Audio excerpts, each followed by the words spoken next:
오늘 우리가 살펴본 하나님의 말씀은 골로새 1장 15절부터 17절 말씀입니다.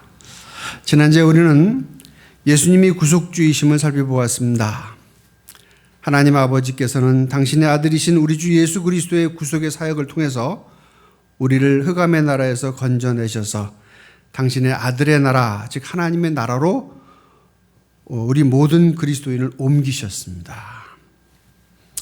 우리 주님의 구속 사역은 성육신하신 주님께서 몸소 우리의 죄의 짐을 지고 십자가에서 대신 죽으셔서 우리 모든 죄를 사하여 주심으로 이루어진 일이었습니다. 우리가 그 사실을 믿을 때 우리의 모든 죄는 없어지고 우리 주님의 의가 전가되어서 우리를 의인이라고 칭해 주시고 또한 주님의 나라에 들어오게 하신 것입니다. 그러면서 바울은 오늘 15절부터 하나님의 아들이신 예수 그리스도에 대해 그리스도가 어떤 분이심을 드러내고 있습니다. 특별히 오늘 본문의 말씀 15절부터 17절까지는 예수님이 창조주이심을 또한 그래서 모든 것 위에 가장 높으시고 가장 위대하신 분이심을 밝히고 있는 부분입니다. 우리는 이 본문을 좀 생각해 볼 필요가 있습니다. 왜냐하면 이 예수님에 대한 얘기가 이렇게 기록된 것은 다른 성경에는 이렇게 되어 있지 않아요. 근데 집중적으로 예수님에 대해서 특별히 13절부터 시작해서 계속 언급하고 있는 그 이유가 뭔지를, 왜 사도 바울은 이러한 예수님에 대해서 이렇게 자세하게 설명하고 하면서 이 서론을 시작하고 있는지를 우리는 생각해 봐야 됩니다. 왜냐하면 이 골로새 교회는 위험한 두 종류의 이단이 침입한 상태였습니다. 하나는 신비주의라는 존재들이고 이 천사 숭배들 하는, 그러니까 2장 18절에 나오는 이 천사 숭배라고 나오는데 바로 이것이 신비주의에 대한 모습을 보여주고요. 또 하나는 율법주의, 또 2장 8절에 나오면 사람의 유전이라고 표현되는 그것을 통해서 율법주의자들이 이 같이 이 골로새 교회를 공격하고 있었습니다. 이 신비주의와 이 율법주의는 이런 두 패턴을 가지고 이 초대교회부터 지금까지 계속해서 교회를 공격합니다. 그래서 여러분, 이단들의 속성을 가만히 살펴보면 이 두 요소 속에 다 포함이 돼요. 한쪽이 신비주의 쪽에 많이 치우치다든지 아니면 율법주의 쪽에 치우치든지 그런 두 요소를 어떨 때는 혼합해서 또는 어떨 때는 각지 떨어져서 그것을 통해서 우리 교회를 아주 공격을 합니다. 이러한 이단의 공격의 주 목적은 예수님을 믿는 믿음의 흠집을 내려는 것입니다. 그들은 교회에 들어와서 믿는 사람들에게 다음과 같이 접근합니다. 예수님을 믿는 것으로는 부족하다. 그리고 그 부족함을 채워줄 비밀을 우리는 알고 있다. 라고 사람들을 미혹합니다. 아주 그럴듯한 얘기죠. 우리가 약하기 때문에, 믿음이 약하기 때문에 때때로 어려울 때 사단은 그런 어려운 순간에 찾아와가지고 그런 식으로 유혹을 하는 거예요. 너가 믿는 거 뭔가 좀 부족하지 느끼지 않니? 거기에는 비밀이 있어. 예수님 믿는 거 외에 또 다른 것을 또 보충해야 돼. 이러면서 사람들의 마음을 현혹합니다. 그리고 거기에 말에 솔깃하게 되고 듣게 되면 그때부터는 다른 이론을 가지고 결국엔 예수님을 믿지 못하는 쪽으로 끌고 가는 것이죠. 구원은요, 예수님을 믿는 믿음으로 충분합니다. 더 이상 없어요. 예수님 안에 구원의 모든 비밀이 있기에 그 예수님을 믿기만 하며 그 주님께서 우리를 보호하시고 인도하셔서 온전한 약속의 땅으로 들어가게 하실 것이라는 사실을 믿기만 하면 돼요. 우리는 단지 그 주님의 음성을 늘 듣고 순종하기만 하면 됩니다. 양이 목자의 음성을 늘 귀 기울이고 목자의 말이 떨어진 즉 언제나 순종하듯이 우리는 주님의 말씀에 귀를 기울이고 그 말씀을 따라가기만 하면 돼요. 그런데 문제는 다른 곳에 뭔가 있다. 다른 곳에 뭔가 진리가 있다라는 이런 사단의 이 또한 악한 영들의 유혹에 빠져서 또한 하나님의 말씀을 떠나는 경우들이 참 많습니다. 바울은 흔들리는 이 교회, 골로새 교인들에게 우리들이 믿는 예수님이 어떠한 분이신지를 가르쳐 주면서 이러한 주님을 의지함으로 이단의 잘못된 말에 현혹되지 않기를 권면하고 있는 것입니다.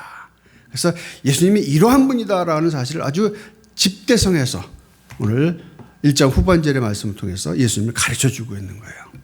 이 가르쳐 주는 이 말씀, 골로새 교인들에게 너무나 필요했던, 아주 정말 절대적으로 필요했던 말씀인 것처럼 지금 현대를 사는 우리 그리스도인들에게도 너무 필요한 말씀입니다. 우리는 이 말씀 속에서 예수님이 어떠한 분이신지를 좀 생각해 보는 시간을 가져야 됩니다. 첫째로 예수님은 하나님의 형상이시다라고 합니다.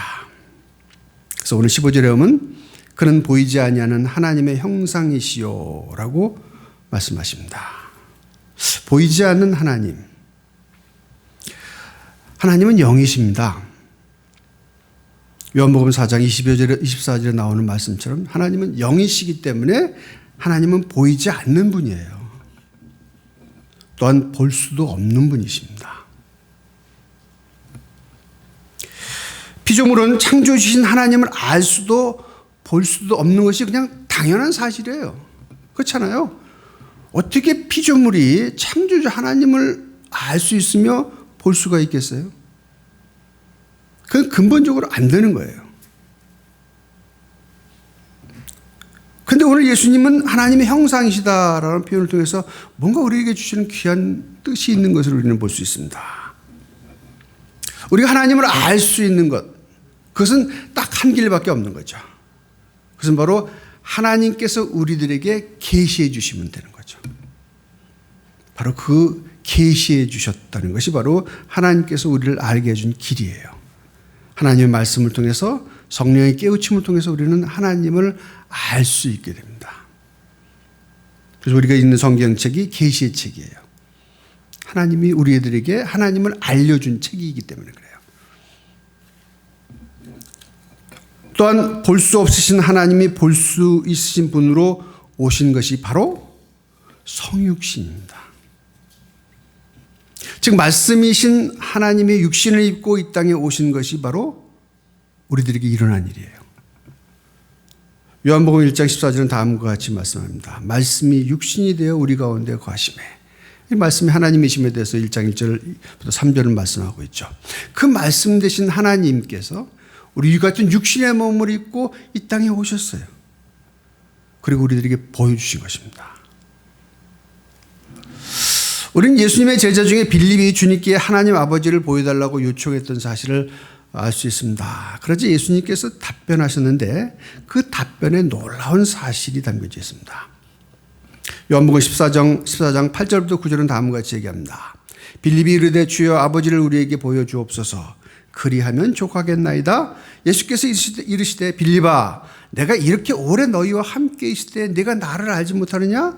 나를 본 자는 아버지를 보았거늘 어찌하여 아버지를 보이라 하느냐. 너 내가 말하는 아버지가 하나님인 건 너 알지. 근데 그 하나님을 보여달라 그러는데 너 잘 모르니? 나를 봤으면 하나님 본 거야. 엄청난 얘기죠. 바로 예수님이 하나님의 형상이시기 때문에 그렇습니다. 예수님을 본 거, 예수님을 체험한 것이 바로 하나님을 본 것이고 하나님을 체험한 거예요. 보이지 않는 하나님이 우리가 볼 수 있고 느낄 수 있고 알 수 있는 하나님으로 육신의 몸을 입고 이 땅에 오셔서 우리가 함께 하셨던 것입니다. 예수님은 바로 하나님의 형상이십니다. 우리 하나님을 알기 위해서는 예수님을 알아야 돼요. 예수님이 비 알아가야 됩니다. 그러면 자연적으로 우리는 누구를 알게 되냐면 하나님을 아는 거예요. 두 번째로 예수님은 모든 피조물보다 먼저 나신 분, 즉 먼저 계신 분이라고 합니다. 모든 피조물보다 먼저 나신 이시니라고 15절에 말씀하죠. 그리고 17절에 보면 또한 그가 만물보다 먼저 계시고 라고 표현을 하고 있습니다. 이 말씀의 의미는 예수님이 모든 만물보다 위에 아주 높이 계신 분이라는 뜻입니다. 그런데요, 이 먼저 나시니, 영어로는 firstborn인데요, 에 대한 잘못된 해석이 한때 기독교에 지대한 영향을 미쳤습니다.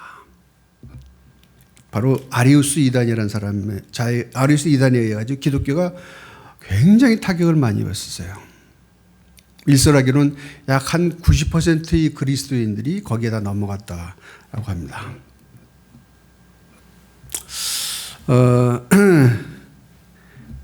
근데 이 자가 주장하는 내용이 왜 그러냐면 이 단어 속에 있습니다. 먼저 나신 이라는 단어인데요. 이것을 헬라어 말로는 프로토토코스인데요. 이것은 바로 첫째 또는 으뜸을 나타내는 형용사는 프로토스와 나타 또는 해산하다라는 의미의 동사인 틱토의 합성어로서 맏아들이라는 말이 가장 우선적으로 쓰여요. 그리고 또한 가장 훌륭한 자, 위대한 사람, 위대한 자라는 의미에서 또한 이 단어를 사용합니다. 그래서 이 단어를 가지고 아리우스는 바로 이 단어 때문에 예수님은 피조물이다라고 정의를 내린 거예요. 그리고 그것을 사람들이 가르쳤습니다. 지금도 여호와의 증인들은 예수님을 하나님으로 믿지 않죠. 다 여기 영향이 있는 것입니다. 이들의 중요한 특징은요, 문자적으로 성경을 해석하고 그 잘못된 해석으로 전체 성경을 채색하는 거예요. 그 단어 하나 끄집어내가지고 그거 가지고 전체적으로 보지 않고 그 단어를 가지고 자기 나름대로 해석을 하고 그 나름대로 해석을 가지고 다시 성경 전체를 갖다 채색해서 보는 거예요. 굉장히 위험한 집단입니다. 여러분, 성경을 볼 때 성경은 문맥을 통해서 성경을 해석해야 됩니다. 그 단어와 그 문장이 그런 뜻인지 아닌지는 그 전체적인 문장 속에서 그 단어를 또 그 문장을 해석해야지 정상적인 해석이에요. 근데 이런 성경을 보는 안목으로 성경을 봐야 되는데 이단들 또한 그렇게 잘못된 집단들의 특징은 한 단어를 문자적으로 보고 그것을 가지고 고집해요. 성경 전체를 통해서 그 문장이 왜 어떤 뜻인지, 또한 그 문장 내에서 그 문맥을 통해서 그 뜻이 그런 뜻인지 아닌지를 살펴보는 것, 이것이 바로 바른 해석에 대한 길이거든요. 근데 이들은 그것을 잘못 해석했습니다. 먼저 우리는 문맥을 살펴보면 이어지는 16절은 예수님을 창조주라고 하십니다. 만물을 만드신 분이 만물에 속할 수는 없는 노릇이죠. 또한 동일한 문맥에서 먼저 나신이라는 단어와 모든 피조물이라는 단어는 구별의 의미이지 어떤 예속의 관계의 의미는 아닌 것이었어요. 예수님은 모든 피조물보다 먼저 나신 분, 모든 피조물과 모든 나신 분을 같이 예속을 시켰어요. 이것은 구별의 단어인 의미로 쓴 것이지 이것을 갖다가 예속되어 가지고 예수님이 그러니까 나신 분이라고 표현했으니까 피조물이다라고 같이 표현하는 것은 너무 과도한 해석인 거죠. 우리는 성경을 통해 한 가지 예를 좀 살펴볼 필요가 있습니다. 예수님께서 부활하신 후에 막달라 마리아에게 제자들에게 전하라고 하는 말씀 중에 하나님에 대해 언급하시면서 묘한 표현을 하셨습니다. 요한복음 20장 17절 말씀인데요. 예수께서 이르시되 나를 만지지 말라. 내가 아직 아버지께로 올라가지 못하였노라. 너는 내 형제에게 가서 이르되 내가 내 하나님 곧 너희 하나님, 내 아버지 곧 너희 아버지, 내 하나님 곧 너희 하나님께로 올라간다 하라. 이렇게 전하라 그랬어요. 그런데 이렇게 우리의 아버지, 우리의 하나님이라고 표현 안 하시고 예수님께서 내 아버지 또한 너희 아버지, 내 하나님 너희 하나님이라는 표현을 썼어요. 이건 아주 독특한 표현이에요. 왜 예수님께서 이런 표현을 쓰셨을까? 즉 예수님의 말씀은요, 예수님과 우리가 하나님을 향해서 공유되어지는 부분이 있지만 또한 공유할 수 없는 부분이 있음을 가르쳐 준 거예요. 그러니까 우리가 느끼고 우리가 체험하고 우리가 알 수 있는, 이해할 수 있는 하나님을 아버지라고 부르는 거하고 예수님이 아버지라고 부르는 건 다른 거예요. 차원이 다른 거예요. 우리가 느끼는 하나님, 우리가 하나님의 느끼는 하나님과 예수님이 느끼는 하나님 관계는 다 다른 거예요. 같으면서도 다른 거예요. 이런 의미로서 먼저 나신 이의 의미는 공유의 관점에서 모든 만물 위에 가장 높으신 분이시고 공유하지 못하는 관점에서는 예수님은 피조물이 아니라는 것이에요. 그리고 성경 전체를 살펴보아도 예수님이 하나님이시라는 증거는 참으로 많습니다. 그러나 예수님이 하나님이 아니라는 증거는 없어요. 그 전체적인 성경을 통해서 그 본문을 이해해야 되는데, 그 단어를 이해해야 되는데, 그냥 그 단어만 쏙 빼가지고 그 단어 가지고 과도한 해석을 하고 그 해석을 가지고 다른 모든 성경을 그렇게 보는 그 이단의 중요한 특징입니다. 예수님은 우리와 같은 육신의 몸을 입고 계셨지만 우리와 같은 피조물은 아니셨다는 사실. 이게 굉장히 중요한 사실입니다. 그렇다면 왜 바울은 그러한 표현을 사용했을까요? 우리 그것을 질문해 볼 필요가 있죠. 그것은 바로 예수님이 가장 으뜸이시며 가장 높으신 분이심을 나타내기 위해서인 거예요. 예수님은 가장 높으신 분이에요. 가장 으뜸 분이면 누구도 그분에게 침범할 수 없는 가장 높은 자리에 계신 분이라는 뜻이에요. 그런 의미에서 사용한 거예요. 세 번째로 16절의 말씀은 예수님은 창조주시다라고 표현하고 있습니다. 아주 정의를 내렸죠. 16절 초반은 다음과 같이 얘기합니다. 만물이 그에게서 창조되되 했습니다. 이 만물, 영어로는 올띵이죠. 이 만물이 주님에 의해서 만들어졌다고 선언하는 거예요. 이 선언은 단지 여기서만 선언된 것이 아니라 요한복음에서도 히브리서도 밝혀주고 있어요. 요한복음 1장 서두를 쓰면서 요한은 다음과 같이 기록을 합니다. 태초에 말씀이 계시니라. 이 말씀이 하나님과 함께 계셨으니 이 말씀은 곧 하나님이시니라. 그가 태초에 하나님과 함께 계셨고 만물이 그로 말미암아 지은 바 되었으니 지은 것이 하나도 그가 없이는 된 것이 없느니라. 즉 만물은 누구에서 지었냐? 말씀이신 예수님에 의해서 지어졌다는 거예요. 창조주시죠. 그것을 선언하고 요한복음을 시작합니다. 즉 요한복음의 서두가 예수님은 하나님이시다라고 선언하고 요한복음을 시작한 거예요. 히브리서 1장 1절과 2절도 다음과 같이 얘기합니다. 옛적에 선지자들로 말미암아 선지자들로 여러 부분과 여러 모양으로 우리 조상들에게 말씀하신 하나님이 이 모든 날 마지막에 아들로 우리에게 말씀하셨으니 이 아들을 만유의 후사로 세우시고 또 저로 말미암아 모든 세계를 지으셨느니라. 예수님을 통해서 뭐라고요? 모든 만물, 모든 세계를 지으셨다. 정의하고 들어가는 거예요. 왜냐하면 이 정의가 중요하기 때문에 이 전제를 가지고 우리가 모든 것을 봐야 정확하게 세상을 볼 수 있고 우리 주님을 볼 수 있는 거죠. 이렇듯 예수님은 창조주 하나님으로서 만물을 직접 지으신 분이십니다. 다음으로 이어지는 말씀은 그 만물이 어떠한 것인지에 대한 설명을 하고 있습니다. 16절 후반절은 다음과 같이 기록이 되어 있습니다. 하늘과 땅에서 보이는 것들과 보이지 않는 것들과 혹은 왕권들이나 주권들이나 통치자들이나 권세들이나 만물이 다 그로 말미암고 있습니다. 즉 장소적인 관점에서 하늘과 땅이라는 표현을 쓰고 있습니다. 여러분 우리가 사는 세계는 땅입니다.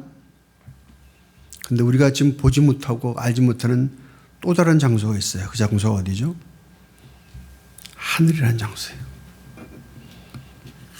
어둠에 속한 사람들은 절대 갈 수 없는 곳입니다. 그런데 우리 하나님에 속한 사람들이 이제 그 나라를 바라보고 그 나라를 소망하고 우리가 갈 수 있는 거죠. 그 나라는 분명히 있습니다. 그 하늘이라는 나라. 여기 오늘 성경에도 분명히 얘기하잖아요. 하늘과 땅이라고 표현했습니다. 땅이라는 우리가 장소를 얘기할 뿐만 아니라 하늘이라는 장소가 있다는 것을 분명히 기록하고 있는 것을 우리는 확인할 수 있습니다. 뿐만 아니라 보이는 것과 보이지 않는 것. 이 땅에서 구분할 수 있는 것 보이느냐 안 보이느냐 둘 중에 하나죠. 그런데 그 모든 것들을 누가 만드셨다고요? 우리 예수님께서 만드셨다는 것이죠. 즉 모든 만물이 지칭하는 이 말에 벗어나는 것은 아무도 없습니다. 오직 한 분밖에요. 그분이 누구죠? 창조주 하나님밖에 없으죠. 이 땅의 모든 만물은 바로 이 창조주 하나님이신 삼위일체 하나님에서 창조된 존재들인 거죠. 그렇죠? 그런데 성경은 이어서 몇 가지 그룹의 천사들을 언급합니다. 여기는 왕권들, 주권들, 통치자들, 권세들이라고 표현되어 있어요. 여기 왕권들은 뭐냐면 천사들의 계급 가운데 가장 높은 계급을 가진 천사들입니다. 하나님 보좌 옆에서 거하는 천사들을 가리키는데요. 구약에서는 이들을 이름하여 그룹들이라고 표현해요. 특별한 천사들이에요. 사실은 흑암의 왕국인 사단도 과거에 이 그룹에 속했던 자입니다. 이들은 특별한 권세와 특별한 능력을 가진 분들이에요. 두 번째 파워, 즉 주권들인데요. 이들은 천재지변과 같은 자연의 현상을 다스리는 천사들입니다. 그 세 번째 룰러, 통치자들을 얘기하는데요. 이들은 인간 개인의 생각에 관여하는 천사들로서 철학과 사상과 이데올로기를 통해서 사람들을 지배하는 정도예요. 여러분 이데올로기 참으로 무서워요. 그 이념, 사실 어떤 측면 모든 정치적인 게임들이 이데올로기 싸움입니다. 근데 거기에 사실은 어떤 천사들이 역사하는 거예요. 네 번째 권세들이라고 하면 authority라고 하는데요. 이들은 나라의 흥망성쇠에 관련된데요. 인간의 역사를 주관하는 자들입니다. 즉 우리의 모든 삶에 이런 천사들에 의해서 지배되는 부분들이 있어요. 그런데 우리 그리스도인과 대적하는 존재들이 있습니다.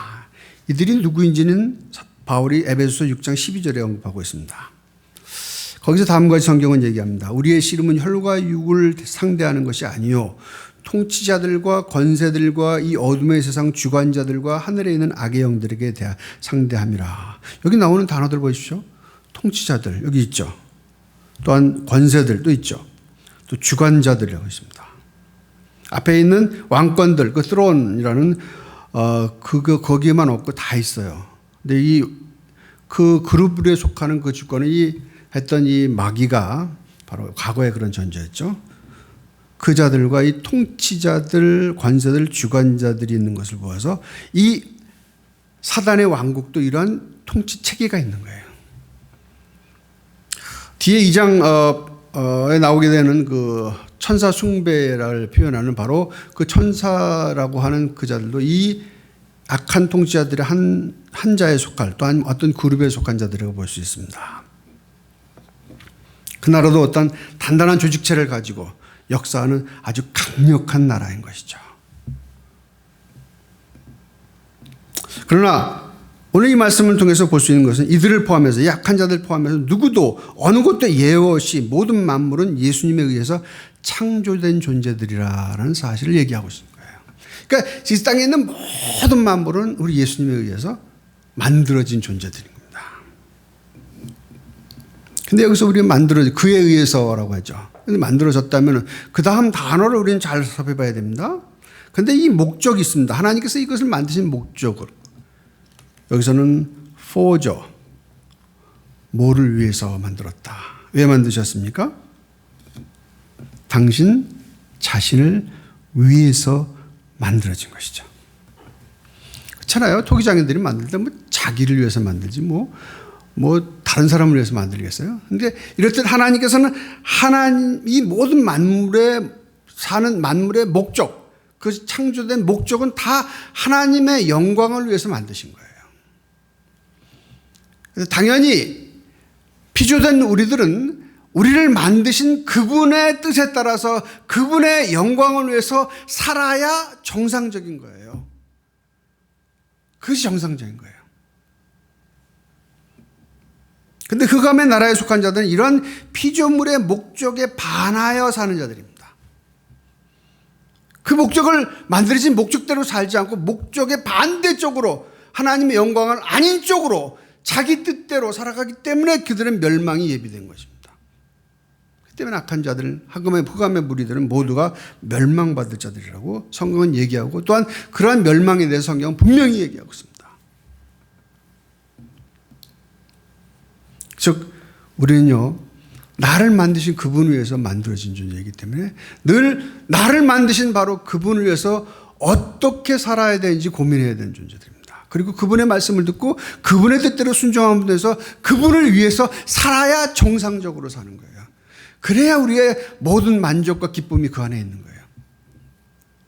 우리들이 어떤 측면에서는 사는 목표를 잘못 정했기 때문에 덜 힘들고 어려운 삶을 사는 경향들이 있습니다. 왜냐하면 아직도 죄성이 있기 때문에 그 죄성, 그 옛사람에 의해서 영향을 받아서 하나님께서 원하시는 방향보다는 그렇지 않은 방향으로 가면서 곤고함과 어려움들을 당합니다. 네 번째로는 우리 예수님은 만물을 다스리고 계시다는 말씀을 우리가 볼 수 있습니다. 만물이 그 안에 함께 섰으니라고 합니다. 여기서 만물이 함께 섰다는 단어의 의미는 영어로는 함께 붙잡고 있다. hold together 했죠. 뜻으로서 하나님께서 만물 간의 질서와 법칙을 세우시고 그에 따라 살게 하셨다는 것입니다. 여러분 우리가 사는 이 세상의 모든 것들은요 서로가 서로의 상관관계 속에서 모두 엮여져 있어요. 거기에 질서와 또한 법칙이 있어요. 이 과학자들은 그것을 찾는 것이죠. 철학자들은 인간관계를 통해서 무엇이 있는지 그걸 찾는 사람들이고, 그래서 그 관계 문제입니다. 근데 하나님께서 그렇게 하셨어요. hold together, 같이 어떤 연결할 수 있던 모든 것들 만물들을 그렇게 엮어놨어요. 근데 아주 질서정연하게 놀랍게도 그 모든 것들을 만들어 놓으셨습니다. 그런데 우리는 여기서 한 단어를 좀 주의 있게 봐야 되는데요. 그것이 뭐냐면 in him이라고 표현했습니다. in him. 그 안에서라는 단어입니다. 즉 이 모든 것을 만드시고 다스리는 분이 바로 in him, 바로 그분이라는 거예요. 그분이라는 건 누구를 지칭하는 거죠? 여기 힘은 바로 예수님을 지칭합니다. 즉 모든 이 땅에 있는 질서, 우리 인간과의 관계의 질서, 자연의 법칙의 질서의 관계, 이런 그 모든 것들은 어디 안에서 다 이루어져야 되는 것이냐면 예수님 안에서 이루어져야 되는 거예요. 또 그렇게 되고 있어요, 지금도. 그래서 예수님께서 당신에서 부활하신 후에 당당하게 말씀하셨잖아요. 하늘과 땅의 모든 권세를 내게 주셨으니, 하늘과 땅, 이 모든 피조물들의 그 모든 다스리는 것들은 당신의 주관하에 있다 하는 표현이죠. 여러분 우리가 세상에서 모든 다치는 그 불행에 대해서 두려워할 필요가 없는 이유가 뭐냐면요, 나의 주인, 나를 구원하신 그분께서 그 모든 것의 주관자가 되신다는 사실이에요. 그분이 주관자신데 뭐가 두려워요? 심지어 우리에게 죽음이라 한다 하더라도 우리는 근본적으로 두려워할 이유가 없어요. 모든 삶의 염려와 근심과 걱정. 그래서 성경은 얘기하잖아요. 너희 염려를 다 맡겨 버리라라고 표현하잖아요. 우리가 여러 가지 근심과 걱정이 우리가 몰려옵니다. 삶 속에서. 근심이 있고 걱정이 있고 어떻게 될까 하는 두려움이 있고 이런 그 모든 것들을 우리는 그것을 안고 있을 필요가 없이 그것을 가지고 누구한테 맡기냐면 나를 구원해 주시고 나를 돌보시고 나를 이끄시는 그분께 맡겨버리면 되는 거예요. 그리고 그분에게 의뢰하게 되면 그분께서 우리를 알아서 하시죠. 인도하십니다. 그런데 재미난 부분이 있습니다. 만물은 그 만물의 법칙대로 질서대로 해야 되는데 이것을 깨신 분이 있어요. 이런 질서를 왕창 깨신 분이 있어요. 그분이 누구시죠? 예수님이세요. 예를 보시죠. 오병이어의 기적. 이게 말이 되는 기적입니까? 물을 포도주로 만든 기적. 여러분 물하고 포도주하고는 성분이 완전히 다릅니다. 이건 죽었다 깨어나도 그 순간에 만들 수 있는 게 안 돼요. 예수님 무리를 걸어오셨습니다. 나사로에게 얘기해요. 나사로야 나오너라 했더니 나흘 돼가지고 냄새가 썩는 냄새가 풀풀한 그가 그냥 걸어 나와요. 12살 만에 죽은 그 12살 소녀를 불러서 달리다금. 그 용어가 뭔지 아세요? 소녀야 내가 내게 말하노니 일어나라. 그냥 죽었던 애가 그냥 일어나요. 이거 완전히 자연법칙으로 완전히 깨는 것이에요. 전부 다. 이것이 무슨 뜻입니까? 자연법칙을 만들어 오신 자연법칙을 깰 수 있는 분은 누구밖에 없어요. 만드신 분밖에 없는 거죠. 그래서 예수님이 창조주 하나님이신 것입니다. 그 증거들이에요. 그게 다요. 예수님이 내가 만물을 만든 창조주다라는 표식들이에요. 그게요. 다. 그게 증표들입니다. 그게 증거들이잖아요. 예수님의 기적은 또 다른 표현으로 요한복음에서는 표식, 사인. 무슨 표시 사인입니까? 메시아라는 사인, 하나님이라는 사인이라는 거죠. 사인. 그래서 그 사인을 읽지 못하면 잘못 준 거죠. 그 사인을 읽어야죠. 아, 저런 기적을 하시는 분 저분이 누구냐? 그렇게 예언된 바로 그분이시구나. 아, 저분이 정말 하나님이시구나. 그런 사인을 읽어야죠. 예수님은 모든 만물을 만드신 창조주 하나님이십니다.